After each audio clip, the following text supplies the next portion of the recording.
கரங்களை உயர்த்தி ஒரு ஹல்லேலூயா சொல்லலாம். சத்தமா ஒரு ஹல்லேலூயா சொல்லலாம்.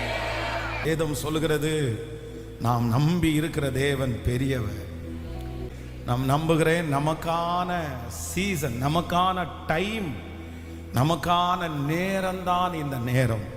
வருகிற 3 மாதங்களும் ஆண்டவர் நமக்காக நியமித்திருக்கிற அந்த நாட்கள் ஆரம்பிக்க போகிறது. சிலருடைய வாழ்க்கையிலே வேதம் சொல்லுகிறது, அவங்க ஆண்டவருடைய சமூகத்திலே ஒளிந்திருக்கிற காலங்கள் தாண்டி அவர்களை பயன்படுத்துகிறதுக்கு என்று ஒரு சீசனே வந்துச்சு பாருங்க, ஒரு காலமே வந்துச்சு. ஆண்டவர் நமக்கு எல்லாருக்குமே அப்படிப்பட்ட ஒரு காலங்களை கர்த்தர் வைத்திருக்கிறார்.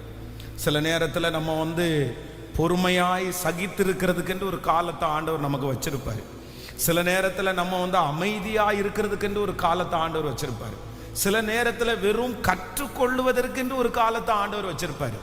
சில நேரத்தில் பாடுகளின் பாதையில் போகிறதுக்கென்றே ஒரு காலத்தை ஆண்டவர் வச்சிருப்பார். அதனால நம்முடைய வாழ்க்கையில ஆண்டவர் ஒவ்வொரு காலங்களையும் ஆண்டவர் நியமிக்கிறார். வேதம் அதனால தான் சொல்லுகிறது, என்னுடைய காலங்கள் அவருடைய கரத்திலே இருக்கிறது. நம்ம ஒன்றை பிளான் பண்ணலாம், நம்ம ஒன்று திட்டம் பண்ணலாம், ஆனால் ஆண்டவர் ஒரு காலத்தை ஆண்டவர் வச்சிருக்கிறார்.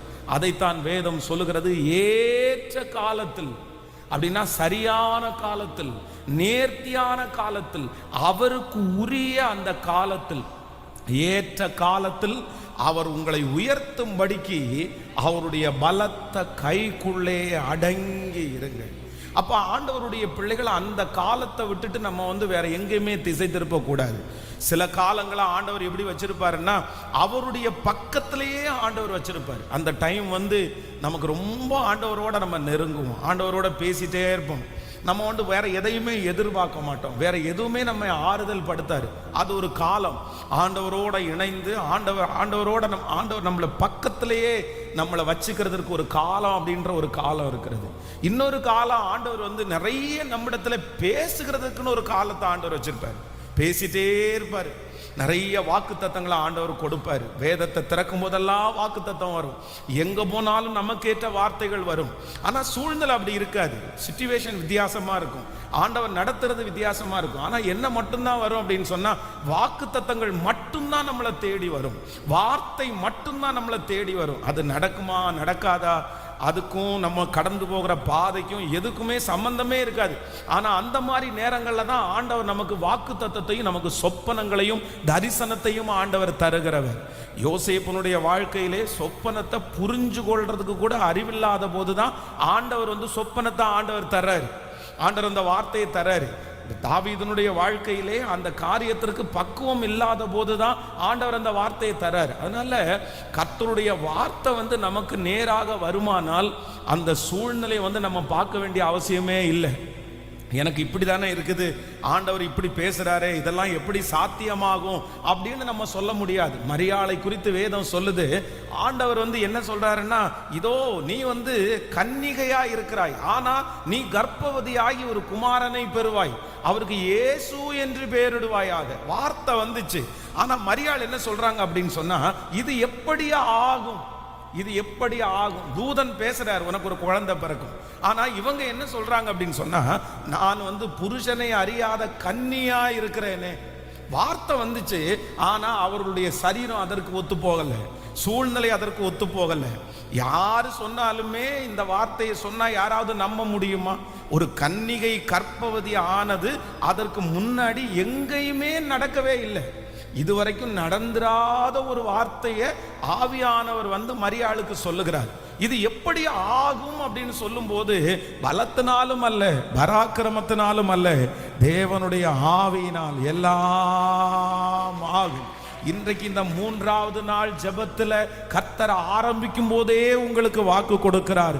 ஆண்டவருடைய வார்த்தை உங்களுக்கு நேராய் கடந்து வரும்போது உங்க வாழ்க்கையில நிறைவேறக்கூடிய எந்த சாத்தியமும் இல்லாமல் இருக்கலாம், சூழ்நிலைகள் அதற்கு சரியா இல்லாமல் இருக்கலாம். நீங்க சொல்லலாம், இது எப்படி ஆகும், இது எப்படி ஆகும். ஆனால் ஆண்டவர் வாக்கு கொடுக்கிறார், உன்னதமானவருடைய பலன் உன்மேல் நிழல் இடும், அப்பொழுது வனாந்தரம் வயல்வெளியாய் மாற்றப்படும், பலத்தினாலும் அல்ல, பராக்கிரமத்தினாலும் அல்ல. நீங்கள் நினைத்திருக்கிற அந்த காரியம், கர்த்தர் வாக்கு கொடுத்திருக்கிற அந்த காரியம் ஆம் என்றும் ஆமேன் என்றும் நிறைவேற போகிறது. நம்புறவங்க கரங்களை மேல தட்டி முழு பலத்தோடு அப்பாவுக்கு ஒரு நன்றி சொல்லி, ஆமென். அவருடைய கரத்தினாலே ஆகும், அவருடைய கரத்தினாலே. அப்ப ஆண்டவர் ஒரு காலத்தை ஆண்டவர் வச்சிருக்கிறார். அப்ப ஆண்டவருடைய பிள்ளைகள் அந்த காலத்தை கண்டுபிடிச்சு அதற்கு நேராக ஓடுகிறதா ஆண்டவர் விரும்புகிறார். இஸ்ரவேல் ஜனங்களை எகிப்து தேசத்திலிருந்து ஆண்டவர் புறப்பட பண்ணும்போது, எகிப்திலிருந்து அவர்கள் புறப்படும் போது கானான் தேசத்துல பாத்தீங்க அப்படின்னு சொன்னா ஒரு 40 நாட்கள் பிரயாண தூரம் தான் இருக்குது. அதுவும் ஒரு ஆக்கியோன் சொல்லும் போது ரொம்ப அழகா சொல்றாரு. கிட்டத்தட்ட 20 லட்சம் பேர் ஒரு ஆளு இங்க நம்ம கானான் தேசத்துல போய் காலடி எடுத்து வைக்கும் போது கடைசி ஆள் எகிப்துல இருந்து அப்பதான் புறப்பட முடியுமா. அந்த அளவுக்கு பிரயாண தூரம் தான் இருக்கிறது. ஆனா ஆண்டவர் என்ன பண்ணார் அப்படின்னு சொன்னா அவர்களை சுற்றி நடக்க பண்ணினார் என்று வேதம் சொல்லுகிறது. அவர்களை நேர்வழியாய் ஆண்டவர் கூட்டிட்டு போல. ஏன் ஆண்டவரே நேர்வழியா கூட்டிட்டு போல, எதுக்கு சுத்தி கூட்டிட்டு போனீங்க அப்படின்னு கேட்கும்போது வேதம் சொல்லுது, யுத்தத்தை கண்டால் ஜனங்கள் மனம் அடைவார்கள் என்று சொல்லி அவர்களை ஆண்டவர் அந்த தேசத்தின் வழியாய் கூட்டிட்டு போகாம ஆண்டவர் சுத்தி நடக்க பண்ணினார் என்று பைபிள் நமக்கு சொல்லுது. அப்போ நம்மளை விட நம்முடைய காரியத்தை யார் அறிஞ்சிருக்கிறார்னா கர்த்தர் நேர்த்தியாய் அறிஞ்சிருக்கிறார். நம்முடைய பார்வைக்கு இப்படி போனா ஈஸியா இருக்கும் நம்ம நினைப்போம். நம்முடைய பார்வைக்கு இந்த வருஷமே ஆண்டவர் செஞ்சா நல்லா இருக்கும் நினைப்போம். நம்முடைய பார்வைக்கு நாளைக்கு காலையில நடந்தா நல்லா இருக்கும் நினைப்போம். ஆனா ஆண்டவர் நம்ம நினைக்கிறது மாதிரி செய்யாம ஆண்டவர் நம்மை வேறு வழியாய் சுத்தி நடக்க பண்ணும்போது ஆண்டவருடைய பிள்ளைகள் சோர்ந்தே போக வேண்டாம். அவருக்கு ஒரு திட்டம் இருக்கிறது, அவருக்கு ஒரு பிளான் இருக்கிறது. அவர் எதை செய்தாலும் கண்டிப்பாக அது நன்மையாக தான் இருக்கும்.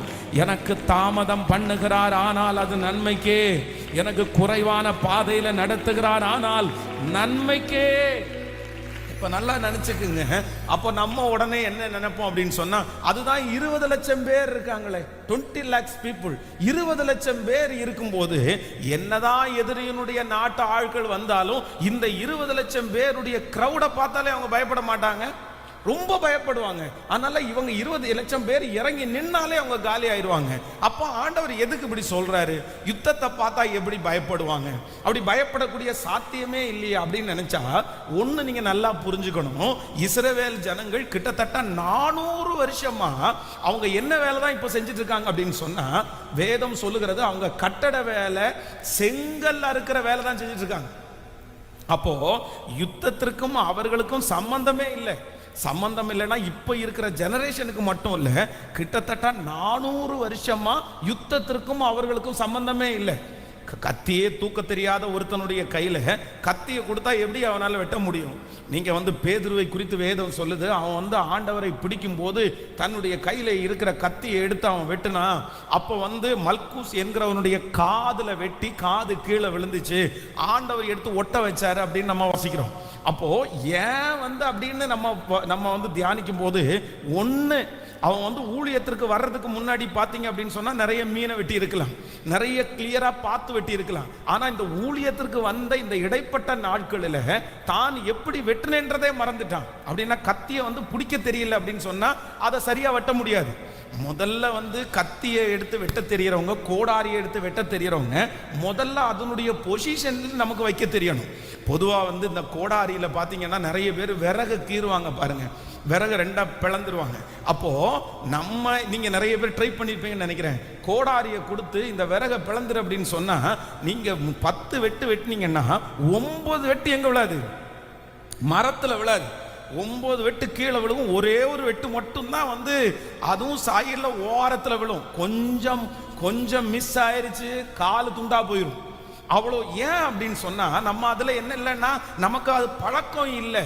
ஆனா அந்த கோடாரி எடுத்து ரெகுலரா விறகு வெட்டுற ஒரு மனுஷன் வந்தாருன்னா அவர் அவ்வளவுதான் நின்றுட்டு 10 வெட்டு வெட்டினார்னா 10 வெட்டும் எங்க தான் விழுகும் அப்படின்னா கரெக்டா அதே இடத்துல விழுகும். காரணம் என்னன்னா அவருக்கு பழக்கம் இருக்குது. அப்போ இந்த ஜனங்களை ஆண்டவர் சுற்றி நடக்க போன காரணம் என்ன அப்படின்னு சொன்னா, யுத்தத்தை கண்டால் அவர்கள் மனம் அடிந்து போவார்கள். அவர்களுக்கு யுத்தத்தினுடைய பழக்கம் இல்லை, இதுவரைக்கும் அவங்க யுத்தத்தை பார்த்ததில்லை. கிட்டத்தட்ட 400 வருடங்களாய் அந்த இடத்துல அந்த கையில கத்தி எதுவும் தூக்குனதில்லை. அதனாலதான் ஆண்டவர் என்ன பண்ணினார்னா, கர்த்தர் அவர்களை சுற்றி நடந்து போக பண்ணினார். நான் நம்புகிறேன் இந்த சத்தத்தை கேட்கிற உங்க யாரையாவது ஒருத்தரை கர்த்தர் காலதாமதமா கூட்டிட்டு போறாரா, லேட்டா கர்த்தர் கூட்டிட்டு போறாரா, நீங்க நினைச்சதை விட ரொம்ப ஸ்லோவா கடந்து போகுதா, ஆண்டவரே ஏன் வேகமா இல்ல, வேகமா போங்க ஆண்டவரே அப்படின்னு நீங்க ஒருவேளை சொல்லலாம். ஆனா கர்த்தர் வாக்கு கொடுக்கிறார், உன்னை பற்றி நன்றாய் அவருக்கு மட்டும் தான் தெரியும். உங்களுடைய பலமும் உங்களுடைய பலவீனமும் உங்களுடைய பிள்ளைகளுடைய பலமும் பலவீனமும் அவருக்கு தெரியும். ஆனால் நான் நம்புகிறேன், அவர் சுற்றி கடந்து போக பண்ணினாலும் ஏற்ற நேரத்திற்கு கானான் தேசத்தில் கொண்டு போகிறதற்கு கர்த்தர் வல்லவராய் இருக்கிறார். கரங்களை தட்டி என்னை சுற்றி நடக்க பண்ணினதற்காக நன்றி ஆண்டவரே. ஹல்லேலூயா. கைகளை உயர்த்தி ஒரு ஹல்லேலூயா சொல்லலாம். நான் இன்னும் யோசிச்சேன், இல்ல ஆண்டவரே நீங்க மட்டும் ஒரு வார்த்தையை சொல்லி அவங்கள தைரியப்படுத்திட்டீங்கன்னா அத்தனை பேரும் கத்தியை தூக்கிட்டு யுத்தத்திற்கு வந்துருவாங்கல்ல அப்படின்னு சொன்னா, ஆண்டவர் கிதியோனுடைய நாட்களிலே நடந்ததை கர்த்தர் காண்பித்தார். கிதியோன் தன் மேல பெலிஸ்தியர் யுத்தம் பண்றதுக்கு வர்றாங்க.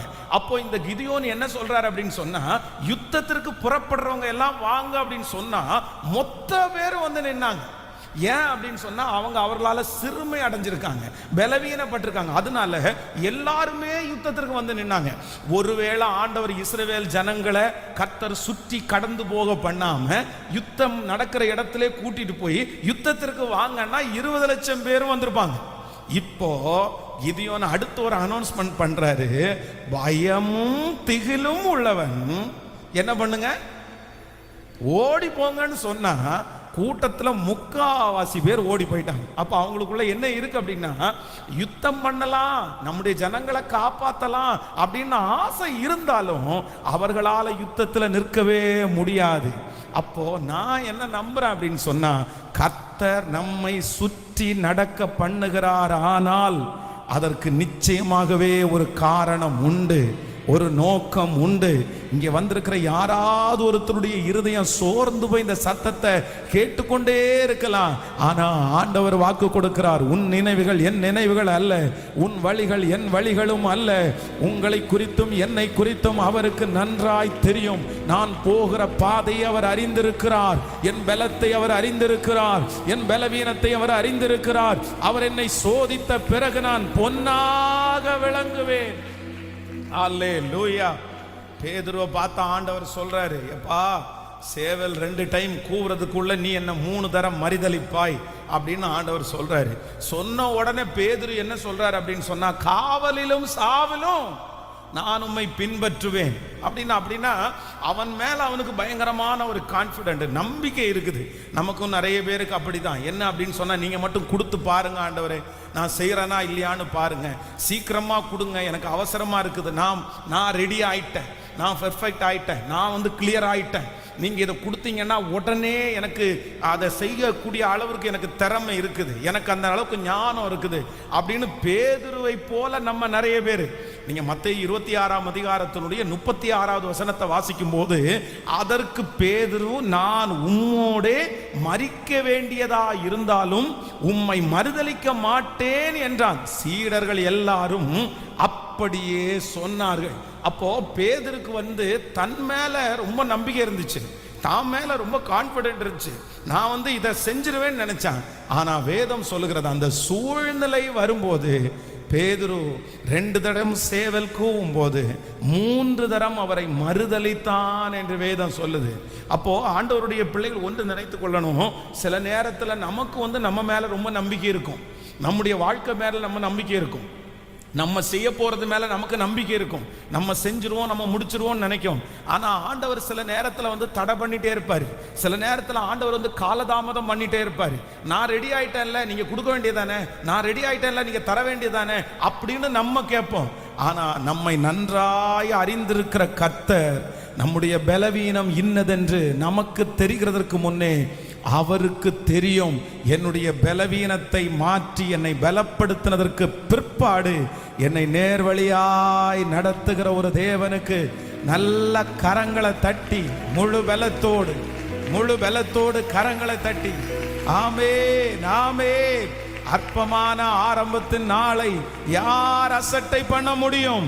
பூமி எங்கும் சுற்றி பார்க்கிற கர்த்தருடைய 7 கண்களும் செருபாபேலுடைய தூக்கு நூலை ஆசையாய் பார்க்கிறது. கர்த்தராகிய ஆண்டவர் இந்த 3ஆம் நாளிலே வாக்கு கொடுக்கிறார், உன் காலங்களை என்னுடைய கரத்திலே நான் வைத்திருக்கிறேன். கர்த்தர் தான் உங்களை நடத்துகிறார். தேவ பிள்ளையே, ஆண்டவர் தான் உங்களை நடத்துறாரு. கர்த்தர் தான் சுத்தி நடக்க பண்ணி இருக்கிறாரு. கர்த்தர் தான் காலதாமதமா நடக்க பண்ணி இருக்கிறாரு. காரணம், ஆண்டவர் சொல்றாரு, உன்னை நான் உருவாக்கிட்டு இருக்கேன், உங்களை நான் ரெடி பண்ணிட்டு இருக்கிறேன், உன்னை பக்குவப்படுத்திட்டு இருக்கிறேன்.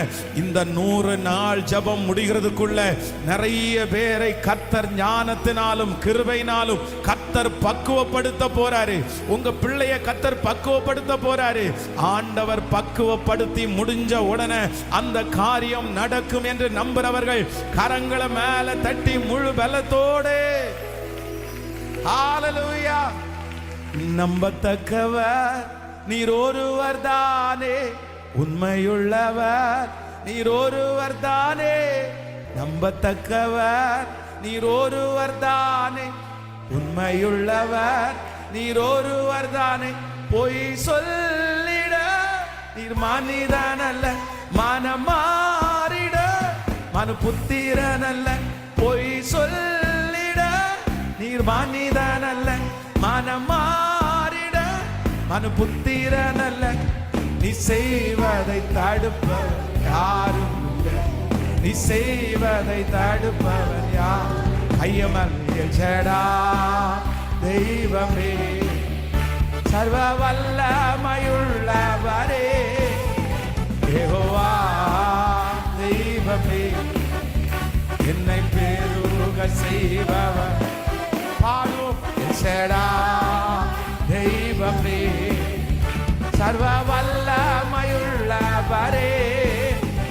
யெகோவா தெய்வமே, என்னை பெருக செய்பவரே. அற்பமான என் ஆரம்பத்தை சம்பூரணமாய் மாற்றினீ, கண்ணீரோடு விதைப்பதெல்லாம் கம்பீரமாய் யாருக்கு செய்வேன். பாடும் அற்பமான என் மாற்றினீ, நான் கண்ணீரோடு விதைத்ததெல்லாம் கம்பீரமாய் யாருக்கு செய்வேன். எல்லா இயேசுக்கு சித்தினா முடிந்ததே, ரகபோத் தொடங்கினதே.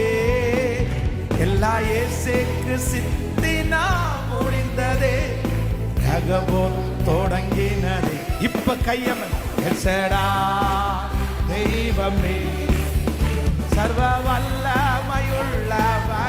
விசுவாசத்தோடு தெய்வமே, என்னை பெருக செய்பவர். சொல்லும் எசடா தெய்வமே, வல்லமையுள்ளவரே, யெகோவா தெய்வமே, என்னை பெருக. சொல்லும் என் வாழ்க்கை பயணமெல்லாம் முன் செல்லும் மகிமையின் மேகமே. தள்ளாடி நான் நடக்கும் போது என்னை தாங்கிடும் தரம் நான் கண்டேனே. என் வாழ்க்கை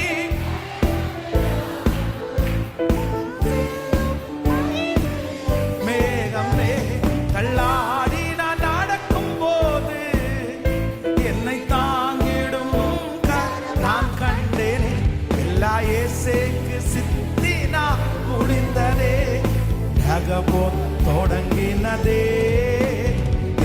ஏசேக்கு சித்தினா முடிந்ததே, ரகபோத் தொடங்கினது.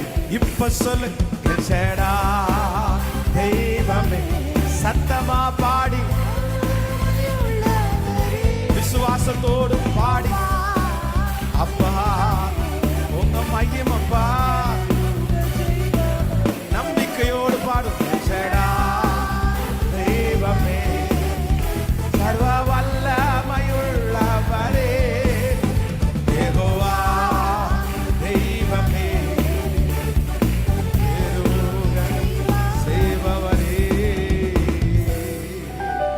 ஹல்லேலூயா, ஹல்லேலூயா. ஒரு சீசன் நமக்கு வரப்போகிறது. கர்த்தர் அவருடைய நேரத்தை ஆண்டவர் ஆரம்பிக்க போறாரு. நம்ம எல்லாருடைய வாழ்க்கையும் ஆரம்பிக்க போறாரு. இந்த வருஷத்தினுடைய முடிவு உங்களுக்கு எல்லா வருஷத்தினுடைய முடிவை போல இருக்க போறது இல்லை. இதுவரையிலும் நீங்கள் முடித்த அநேக வருடத்தை விட இந்த வருடம் நீங்கள் ஆச்சரியமாய் முடிக்க போகிறீர்கள். இந்த வருடம் நிறைய பேருடைய சீசன். இந்த வருஷம் ஆண்டவர் உங்களை கனப்படுத்துகிற ஒரு ஆண்டாய் மாறப்போகிறது. ஆமேன். நம்மை சுற்றி இருக்கிற அத்தனை யுத்தங்களையும் ஆண்டவர் ஓய பண்ணி ஒரு பெரிய சமாதானத்தை கர்த்தர் தந்து நம்மை ஒரு இளைப்பாறுதலுக்குள்ளாக நடத்துவேன் என்று கர்த்தர் வாக்கு கொடுக்கிறார்.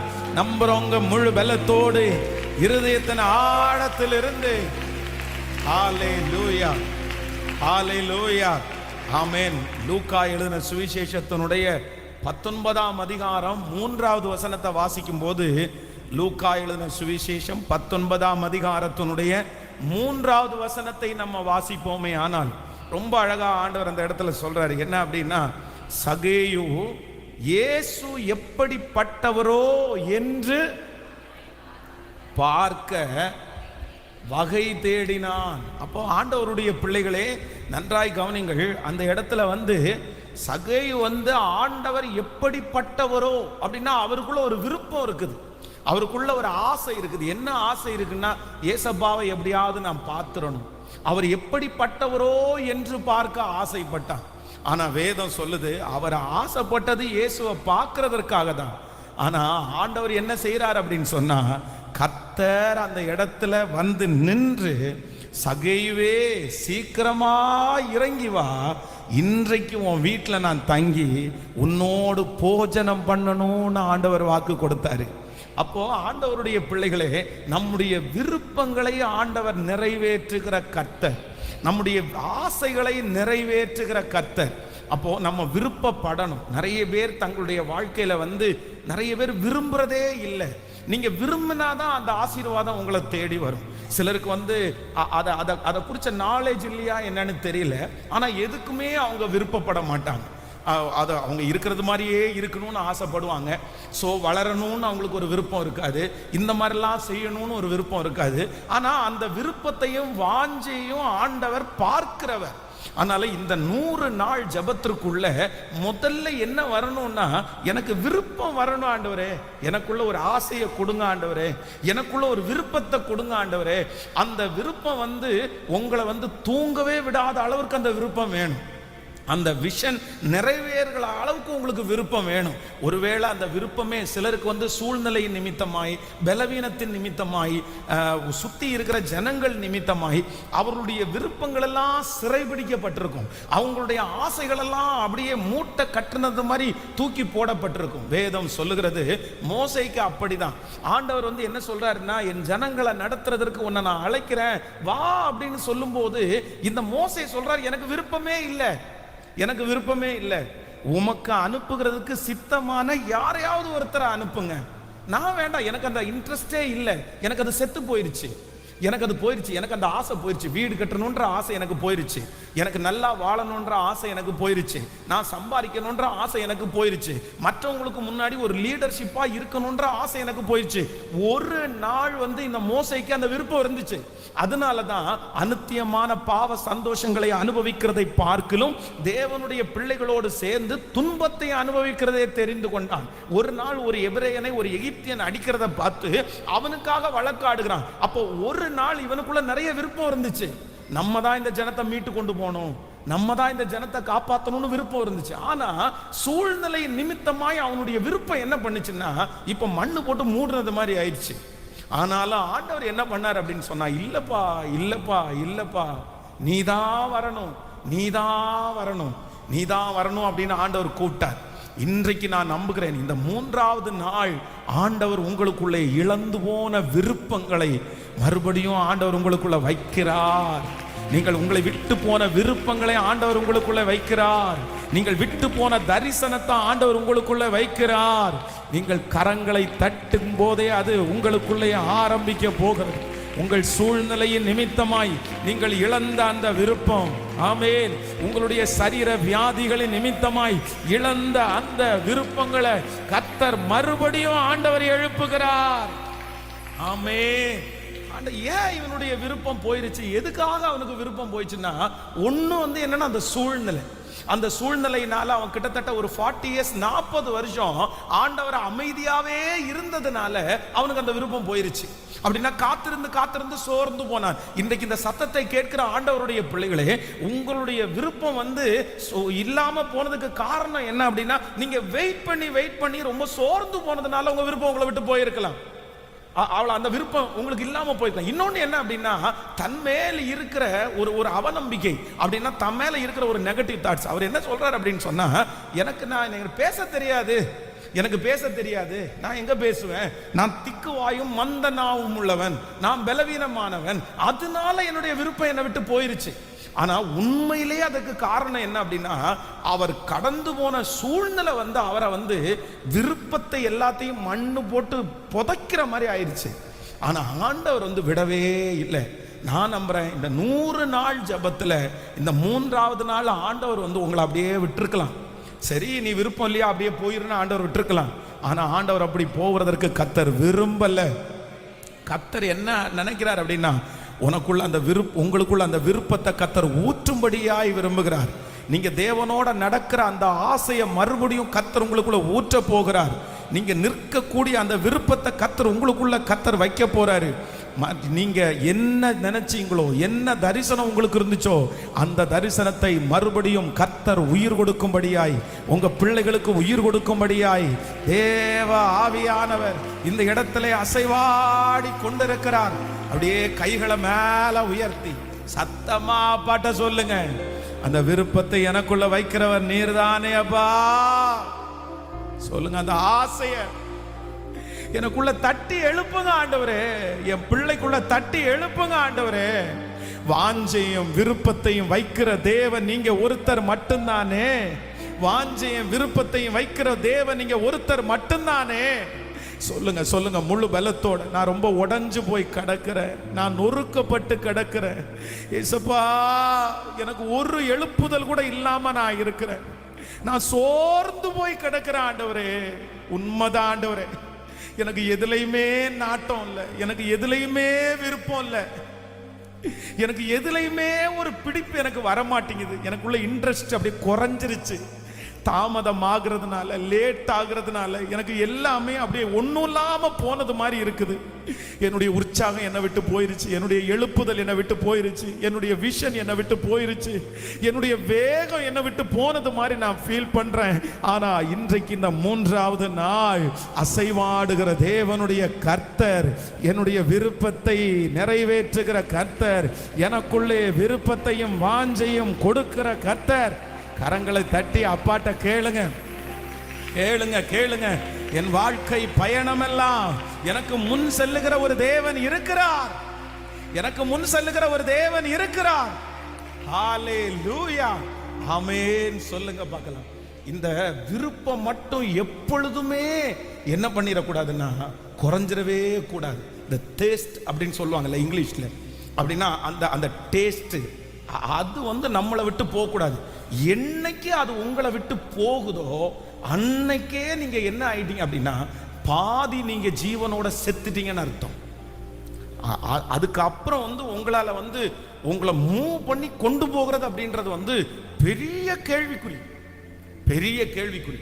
அதுக்கப்புறம் உங்களால எழும்பவே முடியாது. பாருங்களேன், இந்த இடத்துல ஆண்டவர் மட்டும் இந்த இடத்துல திரும்ப திரும்ப திரும்ப இந்த இந்த தேவனுடைய மனுஷனாகிய மோசையை கர்த்தர் எடுக்கல அப்படின்னு சொன்னா இந்த மனுஷன் ஒண்ணுக்கும் பிரயோஜனம் இல்லாதவராகவே போயிருப்பார், ஒண்ணுக்கும் யூஸே இல்லாம போயிருப்பார். நான் சொல்றேன், இந்த சத்தத்தை கேட்கிற நிறைய பேரு நீங்க உங்களுக்குள்ள இருக்கிற விருப்பத்தை, வாஞ்சைய சூழ்நிலையின் நிமித்தமா நீங்க இழந்திருப்பீங்கன்னா, நீங்க அதை திரும்பி பெற்றுக்கொள்ளல அப்படின்னா நீங்க யூஸே இல்லாம போவீங்க, நீங்க பிரயோஜனமே இல்லாம போயிருவீங்க.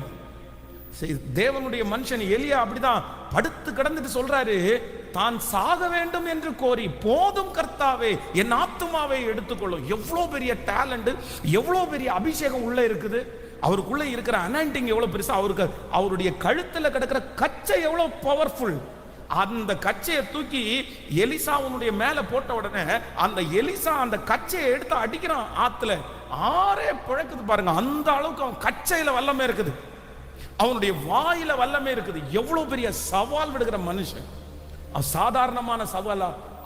அவருக்குள்ளே இருந்த விசுவாசம் அப்படின்றது அப்படியே நம்ம குருட்டுத்தனமான விசுவாசம் அவருக்குள்ள இருக்குது. அப்படின்னா நம்ம ஒரு அக்னினால ஒன்ன பத்த வைக்கணும்னா ஒண்ணு மண்ணெண்ணெய் ஊத்து, இல்லைன்னா பெட்ரோல் ஊத்துன்னு சொல்லுவோம். ஆனா எலியா என்ன சொல்றாரு சொல்லுங்க?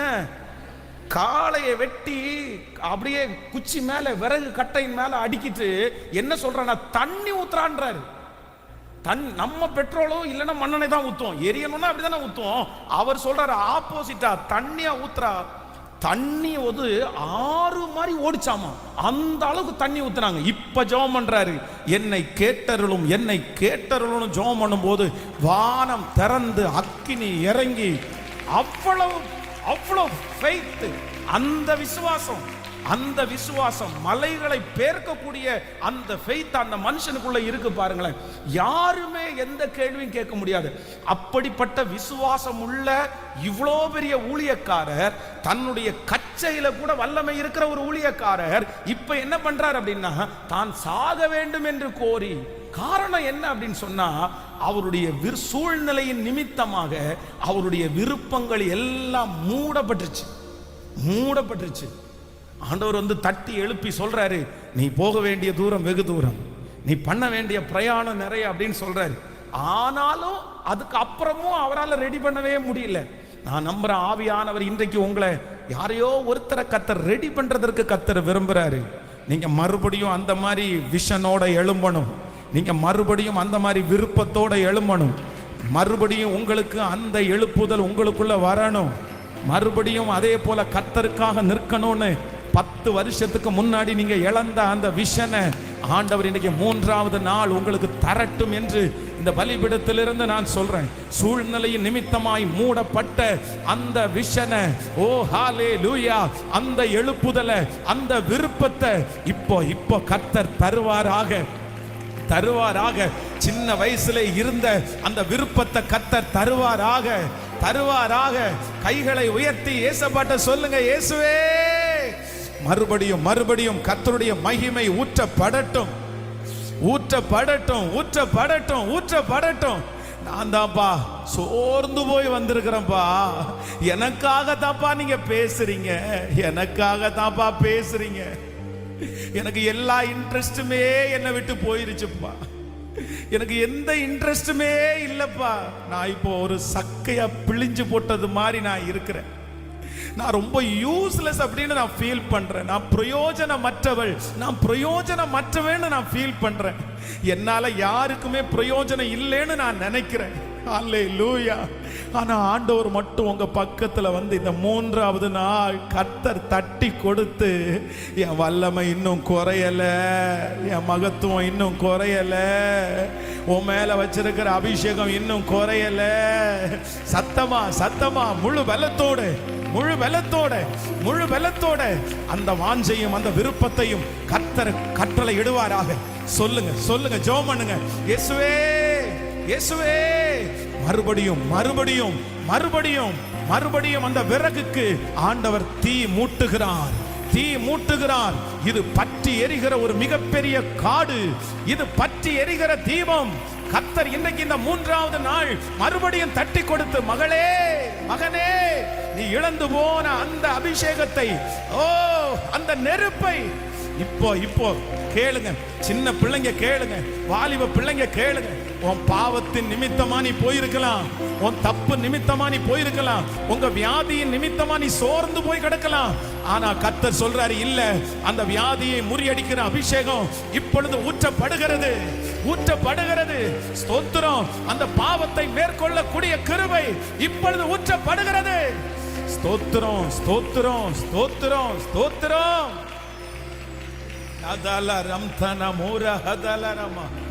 எனக்குள்ளே விருப்பத்தையும் வாஞ்சையும் வைக்கிற கர்த்தர்.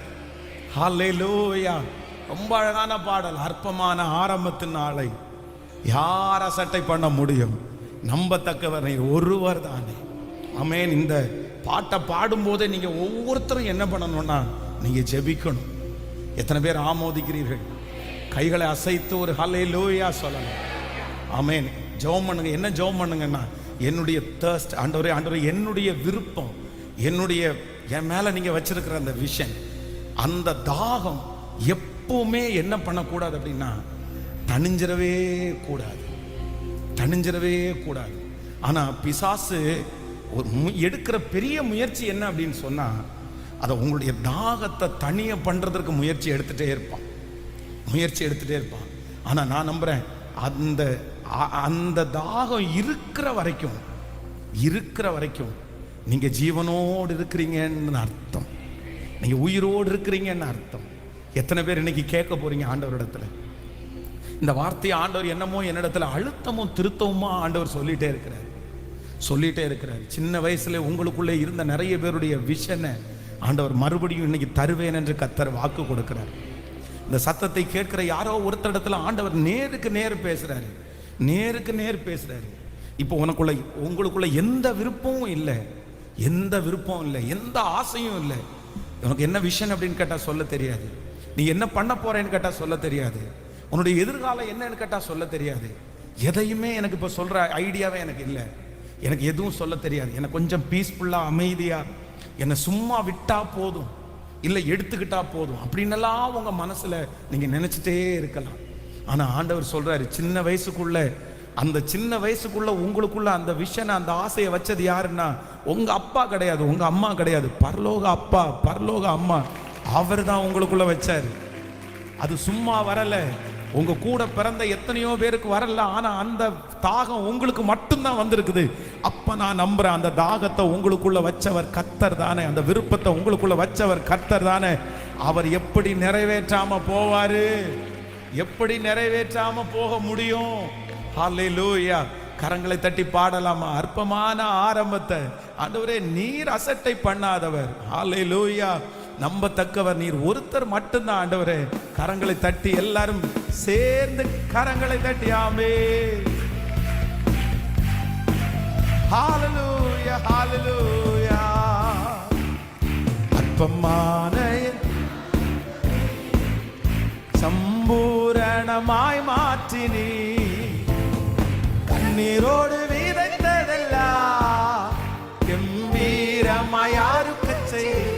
பாடும். அற்பமான என் ஆரம்பத்தை சம்பூரணமாய் மாற்றினீ, கண்ணீரோடு விதைத்ததெல்லாம் கம்பீரமாய் யாருக்குச் செய்தீ.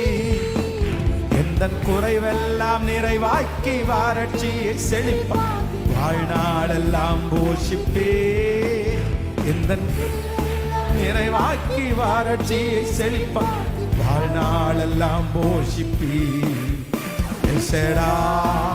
தெய்வமே, சர்வ வல்லமையுள்ளவரே, யெகோவா தெய்வமே, என்னை பெருக செய்பவரே.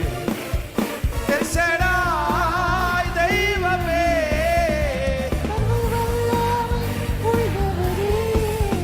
யெகோவா தெய்வமே, என்னை பெருக செய்பவரே. கைகளை மேல தட்டி எல் ஷடா தெய்வமே,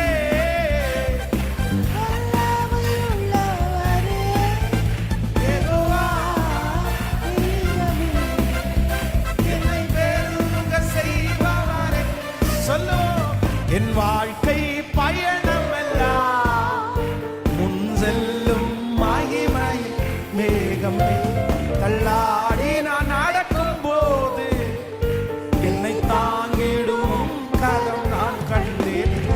என் வாழ்க்கை பயணம் எல்லாம் முன் செல்லும் மகிமையின் வேகமே. தள்ளாடி நான் நடக்கும் போது என்னை தாங்கிடும் கரம் நான் கண்டேன். எல்லா இயேசுக்கு சித்தினா முடிந்ததே, தகவோ தொடங்கினதே. பாடோ தகவோ தொடங்கின. இப்ப கைய மேல தட்டி எச்சேடா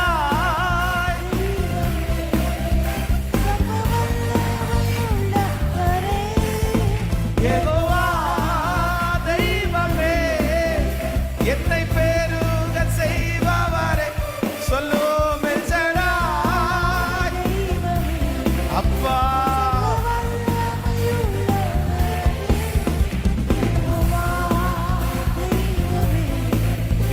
என்னை பெருக செய்பவரே.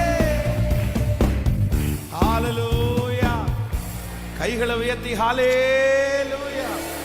நான் இழந்து போன விருப்பத்தை எனக்குள்ளே வைக்கிறவர், என்னுடைய கணவனார் இழந்து போன விருப்பத்தை அவருக்குள்ளே வைக்கிறவர், என்னுடைய பிள்ளைகள் இழந்து போன விருப்பத்தை அவர்களுக்குள்ளே மீண்டும் வைக்கிறவர். இதை இந்த 100 டேஸ்ல ஒரு ஜெப குறிப்பாகவே நீங்க வச்சுக்கோங்க. வேதம் சொல்லுது காலேப்புக்கு 84 வயசு, 84 இயர்ஸ். அப்போ அவர் சொல்றாரு, அவருக்கு முன்பாக நிறைய மலை நாடு இருக்கிறது. இஸ்ரவேல் ஜனங்களுக்கு இன்னும் நாடுகள் கண்டங்கள் பிரித்து கொடுக்கப்படலை, ஏரியா பிரிச்சு கொடுக்கப்படலை.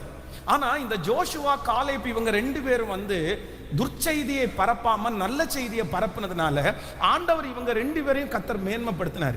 எல்லாருமே அந்த வனாந்தரத்துல செத்து மடிஞ்சாங்க. ஆனா ஜோஷுவா காலேப் இவங்க 2 பேருக்கு மட்டும் ஆண்டவர் அந்த கானான் தேசத்துக்குள்ள போறதுடைய பவரை கொடுத்தாரு.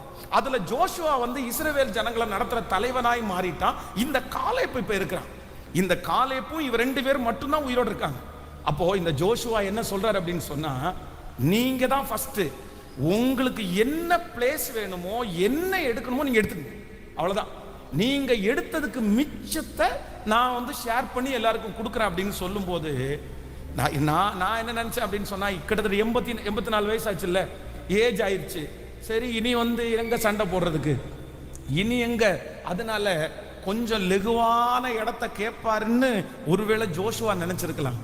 ஆனா இந்த காலேப் என்ன சொல்றாரு அப்படின்னு சொன்னா, இல்ல இல்ல இல்ல இல்ல, எனக்கு கடினமான அந்த மலை நாட்டை எனக்கு தாரும். எனக்கு வயசு தான் போயிருச்சு, எனக்கு இன்னைக்கு 84 வயசு ஆயிருச்சு. ஆனா எனக்குள்ள இருந்த தாகம், எனக்குள்ள இருந்த விருப்பம், 40 வருஷத்துல இருந்த அந்த விருப்பம், 40 இயர்ஸ்ல எனக்கு இருந்த விருப்பம், என்னுடைய 40வது வயசுல எனக்கு இருந்த ஆசை, அந்த தரிசனம் இன்னைக்கும் எனக்கு இருக்கிறது. எனக்கு 84 வயசானாலும் கர்த்தர் என் கூட இருப்பாரே, ஆனால் அந்த மலை நாட்டில் இருக்கிற அத்தனை ஜனங்களையும் துரத்தி விட்டு நான் அதை சுதந்தரிப்பேன் என்று வாக்கு கொடுத்தார். அம்மா, நமக்கு ஏஜ் ஆனதுனால, வயசானதுனால நம்முடைய தரிசனம், நம்முடைய விருப்பம் என்ன பண்ணிடக்கூடாதுன்னா குறைஞ்சிடவே கூடாது. எது வரைக்கும் இந்த தரிசனம் பின்தொடரணும் தெரியுமா?